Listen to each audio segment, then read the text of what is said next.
Okay, let's roll, dudes! And I'm going 10, 30, 65 in a 45 zone. Yo, why's my gas tank on E? Oh, and hello, officer. Wait, what? I'm losing my license? I'll lose my job. And here come the court costs. Oh, man, that's the thing about pedal to the metal, dude. You speed? You lose. Slow down. Driving is no game. A message from Virginia DMV. Welcome to episode number 7 of Talking Mopars. I told you guys that for 2020 I would be introducing 2 special editions of the podcast, High Performance Heritage and Direct Connections. Well, folks, you're getting an early present from your buddy the Mopar Hunter this year. Today's show is the first High Performance Heritage episode, and for this episode, we are going to talk the birds and the bees of the A12 variety. That's right, folks, we're talking the special package mid-year Roadrunners and Super Bees. Don't worry, we're still going to have Project Car of the Week and listener stories, so buckle up. This is going to be a fun one. You're tuned into the best Mopar enthusiast-driven podcast on planet Earth, and I am your host, Chris Albrecht, better known as the Mopar Hunter, and this is Talking Mopars.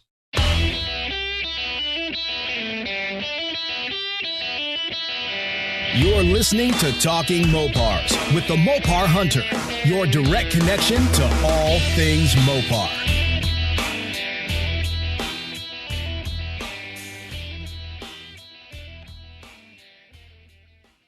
Happy holidays, you high-performance junkies. We are back for another fun-fueled episode, but this one is special.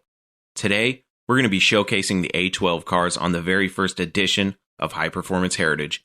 What are the A12 cars? We're going to get into that after Project Car of the Week and listener stories, but first, Talking Mopars continues to expand globally.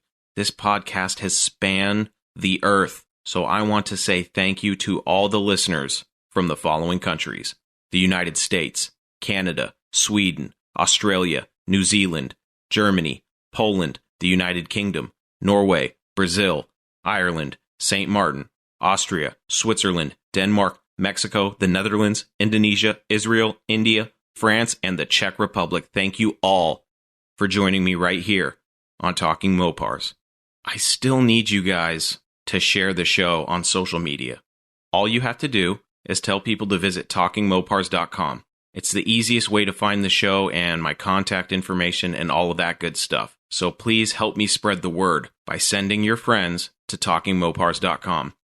Also, I really enjoy your stories, so please keep sending them in. You can also send feedback to me at chris@talkingmopars.com. It's great to know that people are listening to the show and enjoying it and care enough to offer suggestions. I've been having people reach out to me and say, hey, Chris, love the show. This is what I think you should do. This is what I think you should talk about. This is who I think you should have on the show. So thank you to all those people who have reached out. I really appreciate it. I hear you. I've been getting your messages. I try to reply to them all. So if I haven't gotten back to you, feel free to send me another one and say, hey, what are you doing? I sent you a message. What's up? And I'll get back to you as soon as I can. Okay? So let's get this show on the road.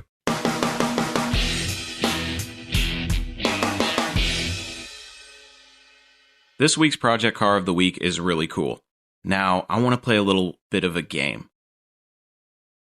I don't want to tell you what the car is immediately. I want you to try to figure it out in a few seconds, okay? So what I'm going to do is I'm going to give you the VIN number. And for those new to cars, the VIN number is the VIN, which is Vehicle Identification Number, okay? These VIN numbers can tell us a lot about these old Mopars. So for the newbies, you're just going to have to kind of learn as you go. And for you veterans out there, you should be able to tell me what this car is based on the VIN number alone. So let's go over it. VIN number: RM21H9E151717. What do we have? This is where the Jeopardy theme would be playing, but unfortunately I don't have the rights to use that song, so you get silence. Okay, so you should have figured out RM21, that tells us it's a Plymouth Roadrunner 2-door post car. H, that tells us it's a 383 car. 9 tells us it's a 1969. And E tells us it was built in Los Angeles. And 151717 tells us what number that car is. So here are some details about the car. It was originally Bahama yellow, the interior was white, and it had a 4-speed manual transmission. It's priced at $15,000. Let's read the ad. This 1969 Plymouth Roadrunner is a rare find for several reasons. First, it's a numbers-matching engine, 4-speed transmission, and original fender tag car. Secondly, it was ordered with the A14 Spring Special option, which explains the unusual color combination of paint codes 99 and A37, the codes required for Bahama Yellow. Third, this Roadrunner comes with a white interior and black vinyl top. This car is in very good condition for an affordable restoration. Its floors and frame are solid, but the trunk pan center should be replaced. The body panels are straight, but they have some filler. The original engine needs a full rebuild, but it's complete. The car is being sold as is for just $15,000. If the buyer wants it restored, we can do that too. For instance, we could get this Roadrunner to a safe driver that just needs a paint job and an interior. This would include a rebuilt engine, new brakes, and a fuel system for $25,000. If the customer wants the interior fixed, the price would jump to $30,000. If a full, high-quality repaint was requested, new chrome, new badges, etc., the price would increase to approximately $55,000, will take about 6 months to build. These restored matching number 4-speed cars are topping $50,000 with the right colors. Bahama Yellow is probably the most desirable color one can have on the 69 Roadrunner. This car is scheduled to have the engine rebuilt if not sold soon. I think this is a really cool car. I think it has a lot of potential. And what I really think is cool is that this company that's offering this car is also giving you some baseline prices for different stages that you can get the car in. So I thought that was pretty cool. I was at a car show late in the summer this year, and I saw an A12 Bahama Yellow Roadrunner, and seeing the color in person, it's just, there's something about it that I really like. I don't know, maybe it's just so different. I don't know what it is, but this car is really cool. I think it has a lot of potential. It actually, if you look at it, it's got the kind of the old school psychedelic style paint job on it. I don't know, maybe it's not really psychedelic. It's got that old school like paint work on it where it's got like the graphics and the different shapes and whatnot. So that's kind of cool. But I like the fact that it's a 4-speed car. I like the fact that it's a 383. I don't mind that it's kind of the bare bones car. I don't mind that at all. I think it's cool. The 2-door post, I'm more of a hardtop guy. I like being able to roll the windows down, but that's all right. I'd live with it. It's a little different. But I think what you have here for $15,000 is a good starter to rebuild, or, pay these guys some money and get it rebuilt to your liking. I think that's really cool that they offer that. I don't see too many ads where the people are like, hey, you can buy this car as is for this price, but, for this price, we'll do this for you. I really like that this company is offering that. Now, who is this company? This is kind of an interesting story because I had a friend on social media reach out to me. His name's Dylan. Shout out to you, Dylan. He reached out to me and said basically that he was in Colorado and saw this really cool lot with these really cool cars. So he sent me some pictures and some information about where the location was and all that. And the cars were really cool. And I thought, I'm going to follow up on this. Well, one thing led to another, and I never actually followed up on it. But I'm Mopar hunting recently, and I start seeing these cars, and the backgrounds of the images kind of looked similar, so I did some digging, found out that there is a company in Denver, Colorado, and it happened to be the same company that Dylan had mentioned. That company is Soneff's Master Garage, one of the coolest businesses I've run across in hunting Mopars, because they have such a giant collection of really cool project cars. It also helps that they have a really cool logo. If you look at their logo, it is awesome. I want it on a t-shirt, so I'm going to have to reach out to these guys. Speaking of which, I have. And I'm trying to get the owner of this company on the show to talk about this business. That's how much of an impact what I was seeing had on me. I went to the website. I was looking at these project cars. Man, I don't know how long I was on the website, but I was there for a while just looking at all the project cars that these guys have. And it is amazing. So if you get some time, I want you to go to soneffs.com. That's SONEFFS.com and check out the project cars that they have.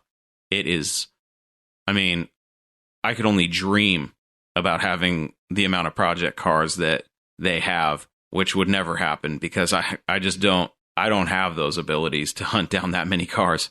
I'm not that resourceful, apparently, because I'm looking at these cars and I'm like, where did he find that? You know, these guys are masters. I was really impressed by what I saw, and I'm going to do everything I can to get these guys on the show to talk about their business and all these amazing cars that they've collected and that they have that they're offering to the public for sale.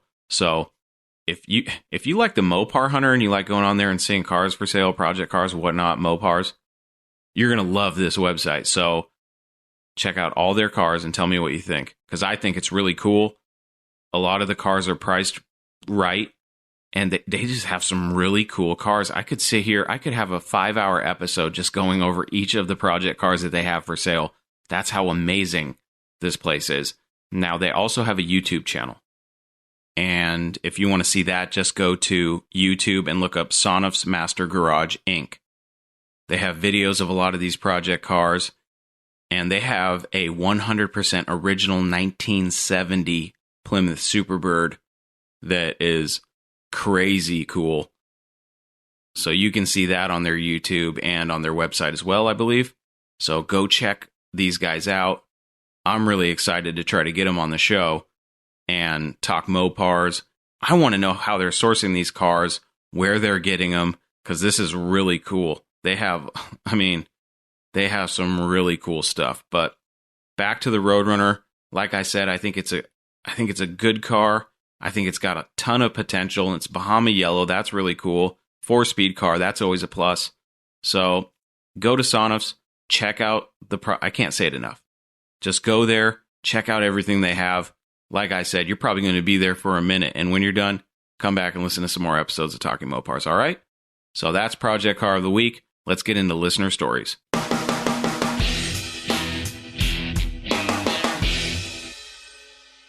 This week's listener story was sent in from Ray DeCoin. Hi, Chris. I'd like to share my story with you. So here goes.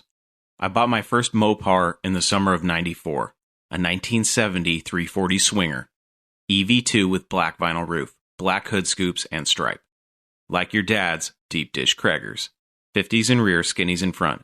In my opinion, it was badass. I purchased it for $1,600 with a tired motor. It did not run. The interior and exterior was super clean. Now I had to get it running quickly because I sold my daily to buy and build the motor. I had a week. Begged a local machine shop to rush my motor through. $2,200 was a steal. A fresh rebuild, 30 over, 10.5 forged pistons and rings, Mopar purple camshaft, dual plane manifold with the 750 Holly, 727 column shift, 8 3/4, 391 sure grip. Long story short, got it done on time and was able to drive back to work after my vacation. The Dart was now my daily, 90 miles a day. Not such a bad ride when you're in a cool Mopar. Well, not long after, my wife and I received the news. We were having another child. Well, with 2 little ones, I sold the car reluctantly to use a down payment on my first house. I literally cried as I watched the new owner drive away. I knew then it was going to be a while before I'd be able to have a car that cool for a long time. New house, 2 kids, a wife. Ha, yeah right, hot rods? Life said nope. Through the years, I was lucky enough to try again, but every time I had to sell them. Heartbreak. I'm in a commuter car for life. It took me over 20 years to actually finish one. A 1979 Pro Street Malibu. Built over 2 years for only $2,500. Sold it for $5,500. Now I'm shopping for a Mopar. I didn't care what kind at the time. I came across a 1940 Chrysler Gasser Roller. I had to, it was cool. I'm back, Mopar or no car. So I began building Cruella. Now, in the meantime, my Jeep was begging for a V8. I knew there was a Ram Charger with a 360 on Craigslist. So while searching, I come across an ad for a 1970 340 Swinger, EV2, etc. I'm like, no way, can't be. I'm blowing up the pictures. Holy crap, it's mine. My Dart. I immediately called the guy and verified, indeed, it's my car. I told the guy my story, blew my bargaining out the window. I didn't care. Crying with joy, I'm now frantically trying to figure out how I'm going to pull this off. I was losing it. So boom, Chrysler for sale, Jeep for sale. Both sold amazingly in 36 hours. I was getting messages from friends and family asking if everything was okay. I wouldn't tell them. I told them the story would be better later. 9 p.m. on a Thursday night to buy my girl back. She was really in a barn and gutted, stripped, but it was mine. Basically got a shell back. I'm slowly attempting my first restoration. I'm in no rush. I just about have both quarter panels done. Next, the floor. I call her Bad Habit. She came back just like one. I always said I'd give my right arm to have it back. A tattoo of her on my arm for life. Now, while all this was going on, I came across a 1967 Coronet roller. Full roll cage, Dana 60. It's pretty wicked. I scored a 447.27 out of a 69 Rec GTX, which now lives in the Duchess. She'll be getting a white paint job, and I'm making it look like a super stock car. So no Mopar to 2 of them. Thank you, Lord. I am completely nuts for all things Mopar. Thanks for letting me ramble. There are so many other details that I'm including my phone number if you ever want to BS about it. Thanks, Chris. Best regard, Ray DeCoin. Thanks for sharing your story, Ray. Wow. It's amazing how that works. It's like fate. You know what I mean? You just happen to be looking for a V8 for your Jeep, and you run across your old car. Talk about the right place, the right time. You know, you had to make some things happen. You sold a couple cars. That's cool. That tells me how much you love that Dart. And the fact that you got it back, man, I've never experienced that feeling, but I could only imagine. You know, my dad built a 75 Dodge van, a boogie van back in the day. He actually he traded in his Dart because the van craze was, you know, booming in the mid 70s. So he traded in his Dart, bought this cargo van, this Dodge, and built it pretty much from the ground up. And that is one vehicle that I wish I could find for my dad. I've tried, I've looked everywhere, but it's nowhere to be found. But if I ever see that van, I'm buying it. I have a lot of memories of that van, and I hope it's not rotting in a wrecking yard somewhere, but I'm going to keep trying. I'm going to keep my eyes open. But hey, Ray, thank you so much for sharing your story, buddy. It's a good one. Keep me posted on Bad Habit and the Duchess. I really want to see those projects get done. I can't wait to see them. Thanks, buddy.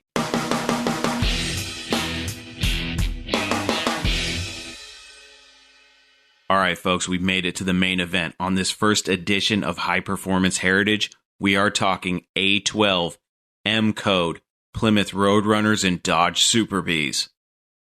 Midway through 1969, Chrysler released the street racer package known in the world of Mopar as the A12. This package was only offered on Dodge Super Bs and Plymouth Roadrunners. Now, Chrysler didn't want to openly say that this was a factory car set up for brutal straight-line acceleration. They chose to market this package as a move to help sustain sales to the youth enthusiast market, the same youth enthusiast market that they targeted with the 1968 Roadrunner that we talked about on episode 1. What is the A12 package? First, let's go over how to identify a real A12 car, and then we'll get into what features an A12 car was actually equipped with. A12 packages were added to standard Super Bs and Roadrunners. The fender tag will show you sales code E36, which is the standard 383 engine, but with the A12 code added on the fender tag, that means that the A12 package was applied to the vehicle.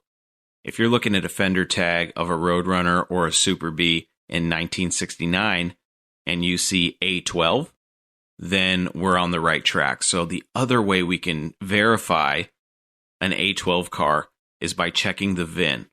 Now, if you remember from Project Car of the Week, earlier in today's episode, we talked about the 5th digit being H on that Roadrunner, which told us it was a 383.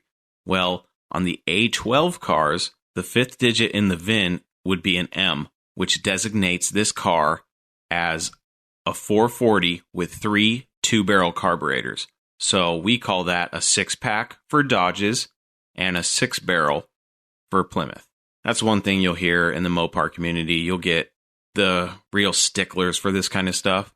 I don't mind as much, but if you're spewing from the mouth a bunch of incorrect stuff, then I think it's a correction is warranted. But if we're just talking Mopars and you say the wrong thing, I'm not going to hound you over it. But if you go saying that you had a Plymouth Roadrunner with a 6-pack, and you keep saying it, we might have to stop you and say, hey, you mean 6-barrel, sir. So we refer to the 3 2-barrel carburetors as a 6-pack when it's in a Dodge and a 6-barrel when it's in a Plymouth. So keep that in mind. So if there is an A12 sales code on your fender tag and an M as the 5th digit of the VIN, you have yourself the real deal. A12 cars had 440s, but not just any 440. This particular 440 was a heavy breather due to the 3 2-barrel Holley carburetors that we talked about. This carburetor setup only utilized the 350 CFM 2-barrel carburetor in the middle of the 6-pack, or 6-barrel, depending on what you got. We already went over that. So when you're driving Miss Daisy and you're just cruising along, you're only utilizing the center carburetor, which is only 350 CFM, which is nothing. It's not pushing very much air. But when you wanted to party and you hit that fun pedal, the 500 CFM carburetors on either end of the pack came to life and sent you right into the seat. And when running at wide open throttle, these babies flowed at a whopping 1,375 CFM. CFM. That's cubic feet per minute for those of you that are new to the basics of airflow. Remember, this podcast is friendly to beginners, so if you have any questions, feel free to reach out. I welcome with open arms those who want to learn, but please understand, I'm not an expert, folks. I just know very little about a lot. So, every once in a while, I'm going to throw out little tidbits of information. And if the thought crosses my mind that, maybe somebody doesn't know what this is, I'm going to try to school them a little bit. Now, some of you are probably going, CFMs, we've known about CFMs since before you were born, youngster. Hey, that's okay. We're a community, we're a friendly community, and we want the new people to feel welcome. Okay? So let's relax a little bit. All right? So let's get back into it. This high-performance multi-carburetor setup sat on top of an Edelbrock aluminum intake manifold. And an interesting fact is that these cars ended up being so hot on the sales lot that Edelbrock was actually having trouble keeping up with the production demand for these manifolds. It's crazy. And I believe that these manifolds were actually the first OE offered Edelbrock manifolds from a manufacturer. I'm not quite sure if that's 100% accurate, but that's what I heard. Let's get into the internals of this engine. The rotating assembly was specially modified for the brute power that these engines produced. So you get a forged crank, magnafluxed rods, a low taper camshaft sharing the same specs as the tried and true 440 Magnum, flat-faced valve lifters, Hemi valve springs, chrome-flashed valve stems, Moly-filled rings, a dual-point distributor for playing in the higher RPM range, Hemi oil pump because you want to keep it lubricated, heavy-duty rocker arms, and a 26-inch radiator to keep things cool. Okay, transmission choices were either the 727 TorqueFlite automatic on the column or on the console, or the same 18-spline A833 4-speed found in the Hemi-equipped cars. This car was nothing more than a race car produced for the streets. It was a wild beast, folks. If you are familiar with A12s, you know how cool they are. If you are not, familiarize yourself with them because they are really, really cool. And right up there with in my top 5 Mopars, my top 5 favorite Mopars of all time, you have the wing cars, the A12 cars, and then, man, gosh, I'm going to do an episode on my top Mopars. Like my top, should I do top 5 or top 10? There's so many, I don't know, squeezing all my favorites into 5, that would be too hard. I think we'll do an episode on my top 10 favorite Mopars of all time, and then maybe you can share your favorite Mopars of all time with me. But the A12s are definitely towards the top of my list because they are just so cool, but let's get back into them. Picture a Super Bee or a Roadrunner, and think of the factory hood flying off that thing because these cars didn't have the factory steel boat anchor of a hood.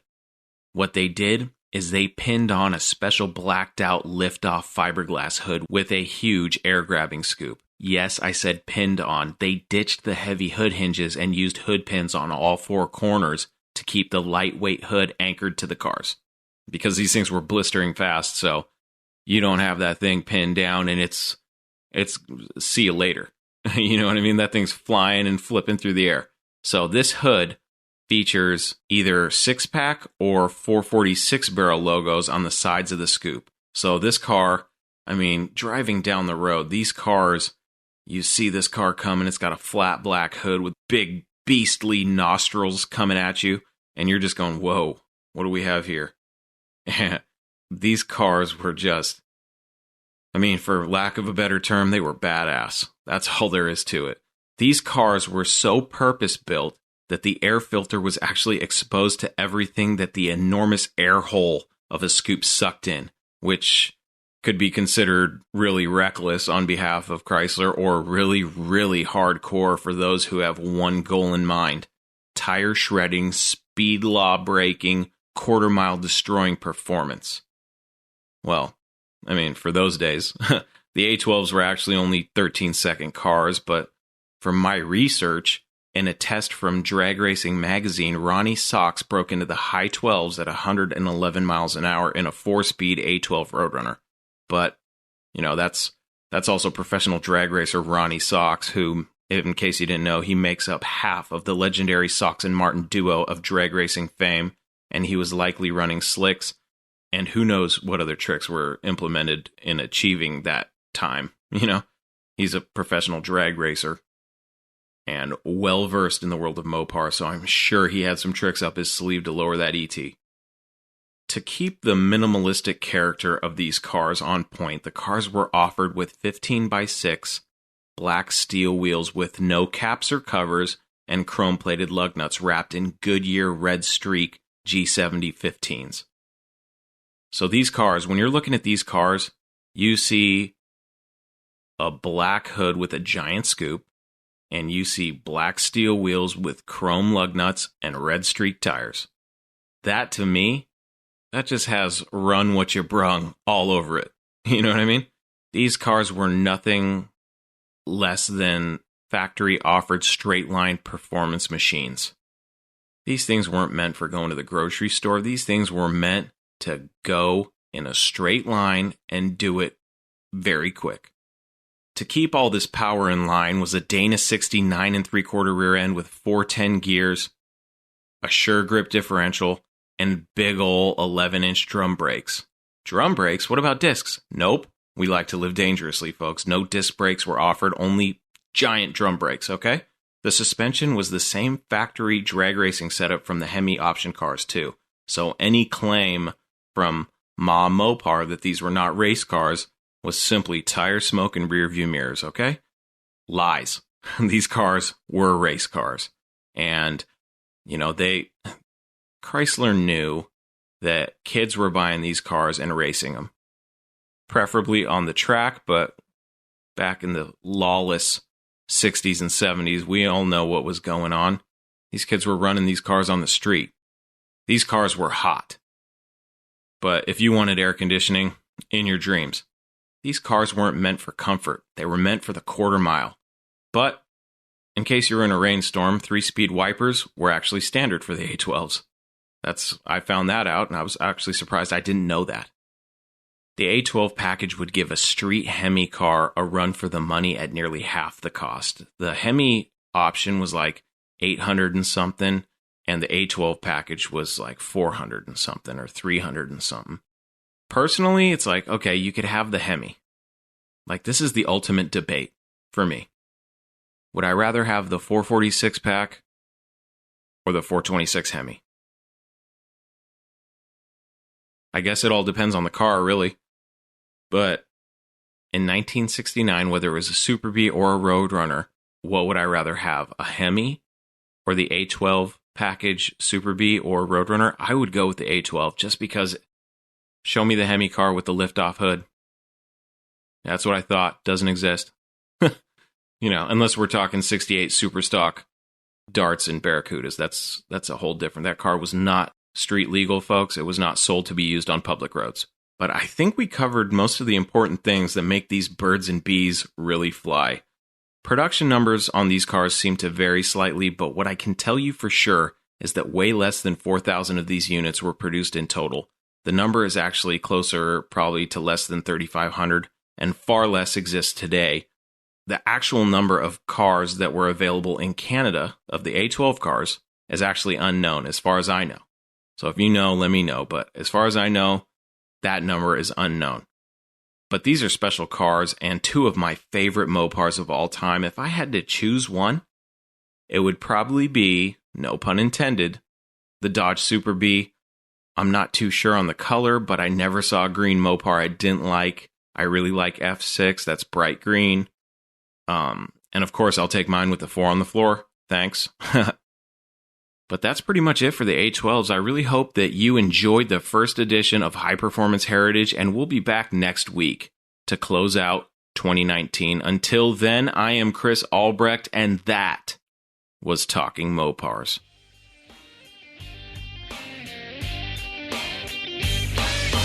Thank you for listening to Talking Mopars, your direct connection to all things Mopar. Until next time, remember, no Mopar left behind.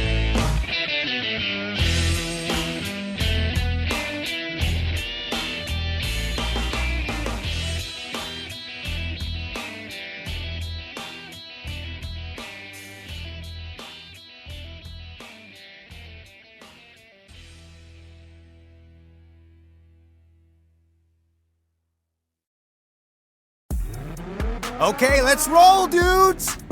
And I'm going 10, 30, 65 in a 45 zone. Yo, why's my gas tank on E? Oh, and hello, officer. Wait, what? I'm losing my license? I'll lose my job. And here come the court costs. Oh, man, that's the thing about pedal to the metal, dude. You speed, You lose. Slow down. Driving is no game. A message from Virginia DMV.